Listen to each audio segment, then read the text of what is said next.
হাই friend, স্বাগতম জনাইছোঁ my YouTube channel স্পষ্টাডিলৈ।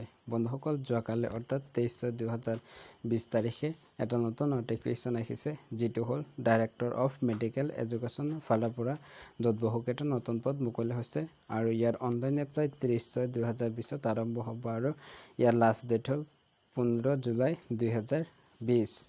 ইয়াৰ প্ৰথম পোষ্টটো হ'ল ষ্টাফ নাৰ্ছ, য'ত টোটেল পোষ্ট 484টা আছে।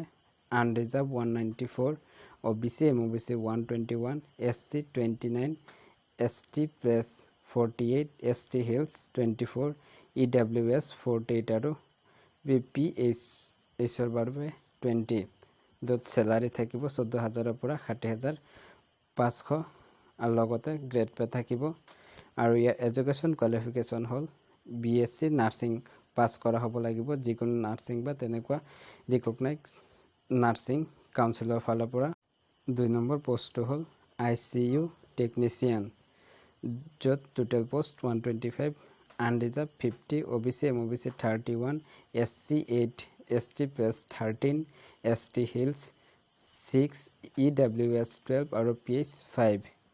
এজ 18 বছৰৰ পৰা 38 বছৰৰ ভিতৰত হ'ব লাগিব আৰু কেটেগৰী ৱাইজ চৰকাৰী ৰুল অনুসৰি এজ ৰিলেক্সেশ্যন পাব। এপ্লাই কৰিবলৈ আপোনালোকে ডাইৰেক্টৰ অফ মেডিকেল এডুকেশ্যনৰ অফিচিয়েল ৱেবছাইট www.dme.assam.gov.in গৈ এপ্লাই কৰিব পাৰিব। আৰু এপ্লাই কৰোঁতে আপোনালোকে ইয়াত তলৰ লিষ্টখন চাব পাৰে কি কি ডকুমেণ্ট লাগিব, আৰু এপ্লাই কৰাত যিবোৰ ডকুমেণ্ট আপোনালোকে জমা দিব সেইবোৰ ডকুমেণ্ট ভেৰিফিকেশ্যনত ছেম একে হ'ব লাগিব।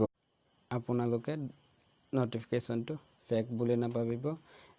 ইয়াত চাব পাৰে DMEৰ অফিচিয়েলি চহী কৰা আছে।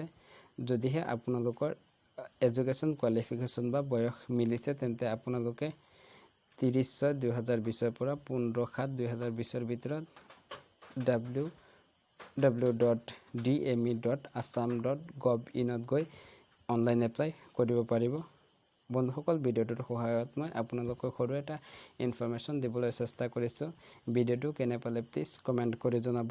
ভাল পালে লাইক কৰিব, শ্বেয়াৰ কৰিব, আৰু আপুনি যদি কোনো প্ৰতিযোগিতামূলক পৰীক্ষাৰ বাবে সাজু হ'ব বিচাৰিছে, তেন্তে প্লিজ আমাৰ স্পষ্টাডি চেনেলটো ছাবস্ক্ৰাইব কৰিব।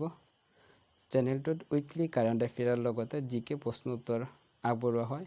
ভিডিঅ'টো শেষলৈ চোৱাৰ বাবে ধন্যবাদ।